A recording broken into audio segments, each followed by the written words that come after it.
First one is Robert, South African entrepreneur. Amazing story of the partnerships that he created with very, very high quality institutes worldwide. And in the next 15 minutes, he'll tell you everything about it. So giving him a warm round of applause, and let's get started today. Thank you, Thomas. Thank you very much, Thomas. Is the mic on? Fantastic. Ladies and gents, thanks so much for having me. It's a real privilege to be here speaking at EdTechxEurope and to tell you a little bit about our story at GetSmarter, the growth over the last almost 10 years now, and perhaps an unlikely unfolding of circumstances where a small South African company exploded onto the global stage and is now partnered with one of the great companies in the EdTech space, 2U. So a little bit of background on myself. My name is Rob Paddock. I'm the co-founder and the chief academic officer at GetSmarter. And I thought in terms of structure, we're really pressed for time with 15 minutes. So I thought what I would do is kind of race through a couple of points on GetSmarter, the business as it is today, and then to take a step back and look from when we founded in 2008, a couple of key periods and a couple of top insights from those periods along our journey. So today, GetSmarter, we're a digital education company based both in Cape Town and South Africa, and we work with the world's legendary university brands to take digital short courses to working professionals around the globe. So in terms of the partnerships that we have to date, we started in Cape Town, South Africa, and we have partnerships with the top 3 institutions in Africa. That's the University of Cape Town, the University of Witwatersrand, and Stellenbosch University. Then 2 years ago, we started reaching out to some of the world's greatest universities. And to date, we've educated 50,000 students. Those 50,000 students come from 150 countries around the world. And the average age of those students is 35. And to date, of those 50,000 students, of all the students that started our programs, we have an 88% completion rate. So these are entirely open enrollment, not for credit short courses, and there's an 88% completion rate. And I want to give you a little bit of insight later as to how we've managed to accomplish that. And more recently, and this was just on the 4th of May, we announced our formal coming together with 2U, which has been incredibly exciting for us. And I want to give you a sense of the steps that led up to that, ultimately that acquisition, which took place just a couple of months ago. I wanted to also let you know that we have a big, hairy, audacious goal. And this really now, with the backing of 2U and further enabled by 2U, our big, hairy, audacious goal is to educate 1 million students by 2030. And we believe very strongly we can do that. Okay, just to give you a sense of what short courses are, there's a lot of lingo in the space. There's a lot of acronyms. There's MOOCs, there's SPOCs, there's absolutely everything else under the sun. To give you a sense of how we define short courses, we define short courses first and foremost as being typically around 8 to 12 weeks in duration. So these are roughly a semester in duration. We focus very, very specifically on offering a small tutor group environment. These courses are tutor-led, which means that there's a subject matter expert who is selected by the faculty who we work with, who facilitates the academic experience of the students. That is an intimate tutorial environment. Students from the first day of their course are put into small groups of somewhere between 4 and 12 students, and they work in those small tutorial groups for the full duration of their programs. The students complete a number of weekly graded assignments. Typically, there's anywhere from 2 to 3 pieces of formative assessment per week. And in addition to their academic tutor, they're also allocated a success manager. This success manager is not a subject matter expert. Their job is to focus on getting the students through to successful completion of their program. So they really form a tight partnership with the tutors and the success managers. And this is one of the primary contributors to this 88% completion rate. In terms of the way that we talk about education, we often speak about providing better education at GetSmarter. And the way that we've defined better education is as being personalized and people-mediated. I've spoken about the fact that intimacy of the relationship with the tutor and the success managers. We really believe that in our context, the role of technology is to augment the role of people in the learning process, not necessarily to replace them. The programs must lead to verifiable competencies. So this, particularly in the professional development space that we play, students are looking to develop workplace skills that are going to ultimately lead to some form of differentiation. And providing them with tangible outcomes in terms of the skills that they develop is an absolute obsession of ours. We really focus extensively on that. We work with Tier 1 branded institutions. I ran you through the list of partners that we have. ultimately what we believe is that by working with these partners, not only do we have the privilege of working with the faculty and the incredible minds that we have access to with those faculty, but ultimately the certification from these institutions helps our students stand out from the crowd.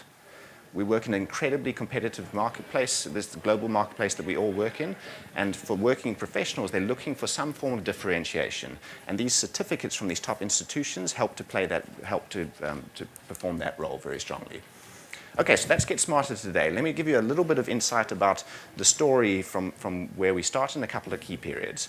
So we founded the business in 2008, and I'd love to say to you that it was a stroke of strategic insight and genius, and we saw that there was an obvious market for short courses working with a local institution.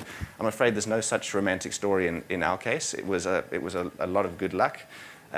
My brother and I in 2007 joined what was then our father's family business, which was a property law firm. My father was also an adjunct professor at the University of Cape Town and was doing some exec ed style programs in property management, all face-to-face. Now, the reason largely that GetSmarter was started is because he was flying around the country and delivering these workshops nonstop, and he really hates flying. So I wish there was something more impressive than that, but he came to us. My background's in education, my brother's is in technology, and he came to us and said, there must be a better way of doing this. Is there something we can look at here? So we spent 6 months, now this was 10 years ago. We spent 6 months at the time building a prototype. The university gave us an opportunity to do one pilot. We had one shot at getting this right. And I'm thrilled to say that we got 290 students on that first presentation. We had a 93% completion rate in the program, great student satisfaction. The university made a lot more money than they had. They were very happy with the quality and the pedagogy that had been implemented.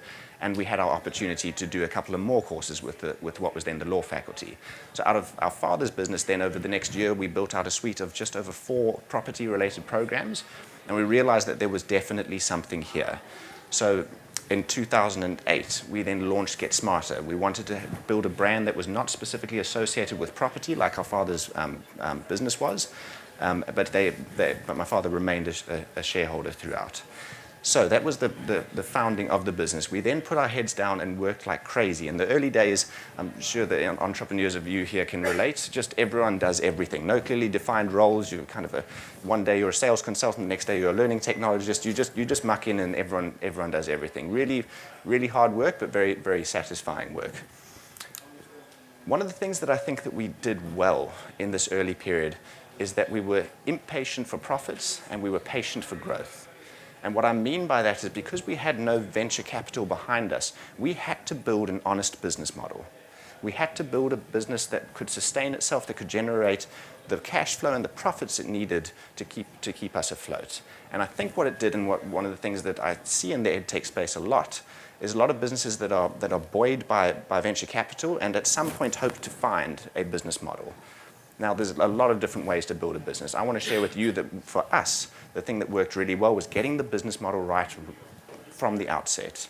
Prove that you have a model that can actually work, where students, customers, whatever the case may be, are prepared to pay you for your goods, and you can actually draw some reasonable level of margin from that service. In terms of the hard lesson in these early days, I don't think we realized how lucky we were to find a viable business model. And this really led to the next period, which between 2011 and 2012, I think it's fair to say that my brother and I felt that we were kind of the reason that this business was working. It's because of our entrepreneurial genius, the fact that we got this right. If we just apply our minds to other spaces, maybe we can find a business that's even more scalable, that can have even more impact. And we learned some very, very hard lessons in a short amount of time. We continued to grow our short course portfolio, specifically at that point with the University of Cape Town and the Stellenbosch University, but we tried all sorts of other things in the EdTech space. We had, and I won't talk you through all of them, but we had at least 4 total and utter failures in this space. I'll give you an example of one. We decided that high school students was a really big market, and that if we were to provide additional tuition for high school students in preparation for their final matric, kind of equivalent to GCSE examinations, this was the real market. We went at this like gangbusters. We partnered with the University of Cambridge University's Press, and we thought that this would work exceptionally well. It was a total and utter failure. We got 12 students in the program. I think of those 5 were complementaries that we put on to try and bolster the numbers somewhat. it just simply didn't work. And there were quite literally 4 examples like that. So in this stage, I think we were patient for profits and impatient for growth. I think that's something that we did well. We were growing the business actively. Specifically, the short courses were the part of the business that were working. The bit that I don't think we did particularly well is that we lacked focus. We thought that if we just applied our minds to new spaces, we could build even better businesses. And again, to the point I made before, I don't think we realized how lucky we were to find a viable business model and the real impact that we could have if we just focused, if we just battened down the hatches and focused squarely on the business that works and the business that was already having so much impact. So to the next period, 2013 to 2014, this is the period where we figured out, okay, it's time to start focusing. It's time to realize that as entrepreneurs, we don't know everything. We need to reach out. We need to get mentorship. We need to get strong guidance. And we need to build a business that can scale. We need to focus on our short course portfolio and build a business that can scale. So at this point, we reached out to a gentleman called Dan Devine. And Dan Devine was the founder and the CEO of an EdTech company called Embernet, which then became Embernet Campus, which was then acquired by Pearson and is now referred to as Pearson Learning Solutions. And he built this business from scratch. This is a business that did effectively as a OPM in the States, and kind of right at the beginning of the OPM market was there. We reached out to him for guidance, and we took a lot of mentorship from Dan Devine. It was a pivotal moments for us. And the most practical point that I wanted to share with you from this period is that we implemented a book called Scaling Up. There's a gentleman called Vern Harnish, who I can't recommend this strongly enough. Scaling Up by Vern Harnish. If you're a business that's looking to scale, you're at early stages, you have a proven business model, and now you're looking to scale and you're looking to implement the discipline and the practices that will allow you to effectively scale. This is the book that if you follow it to the T like a Bible, it will make a pronounced impact on your business. So I don't want to say any more than that because the book is so practical and insightful. But please, for those of you in the audience, who, if you can take nothing else away from this, if you're looking to scale your business, go read Scaling Up and implement it. The hard lesson from this team is that the team that got us to where we were at that point wouldn't necessarily get us to where we were going. And this was a very hard lesson for us. We were a family business at the outset. We, as a lot of entrepreneurial businesses do, you bring in friends and family and so on to get the business going. And it was a hard lesson to realize that the initial team and the team from the first kind of 2-3 years that had become the leadership team wasn't necessarily the right team to continue the very fast growth of the business. We waited far too long to let certain individuals go and to bring in the appropriate talent in order to really scale our business. 2015 to 2017, so now we've implemented Scaling Up. We are starting to focus like crazy. We've got a business that has real prospects. And probably the most exciting thing for us is that in 2016, we reached out to some of the world's top institutions. At this point, we're a company in Cape Town, South Africa, working with the top 3 institutions. We've got in the region of about 200 employees. We're servicing students from across the African continent. But we realized that what we were doing, and especially achieving these 88% completion rates, was actually something quite unique in the short course, not-for-credit, entirely open enrollment program, or at least in that space. We're able to benchmark ourselves against certain other initiatives in the space and realize that actually what we had was worthy on a global scale. Then we had a very fortunate incident where we had a chance introduction to a particular faculty member from Harvard University. I kind of made a pitch over on Skype. She then said, come and see us. So Julie went over to Cambridge, Massachusetts, had a series of wonderful meetings, and the very next week she was in our office. Now, that partnership never went anywhere at the time. So with that particular faculty member, it never went anywhere. But the point is, for a little company based in Cape Town, South Africa, we realized that if we pitch ourselves, that actually esteemed faculty from Harvard are prepared to listen, are prepared to take notice. And it was a major breakthrough moment for us. And the breakthrough really is the emotional breakthrough and the breakthrough in your own self-confidence for the business. And it fundamentally changed the trajectory of our business. So in that period, the thing that we did well was that we went international. And the hard lesson was that we pushed our team too hard. We went from a business that was servicing purely students on the African continent to a business servicing students from 150 countries around the world. we immediately implemented 24/7 operations, and the nature of the business just changed overnight.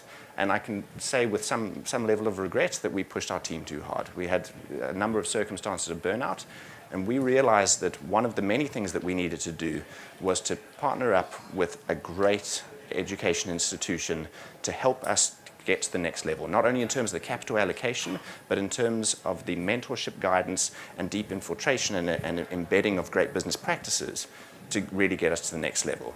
And that on the 4th of May this year, we announced the acquisition of GetSmarter by 2U, and really are just so excited at this juncture to be looking to the future and know that the potential of this business into the future has been significantly augmented by the partnership now with 2U.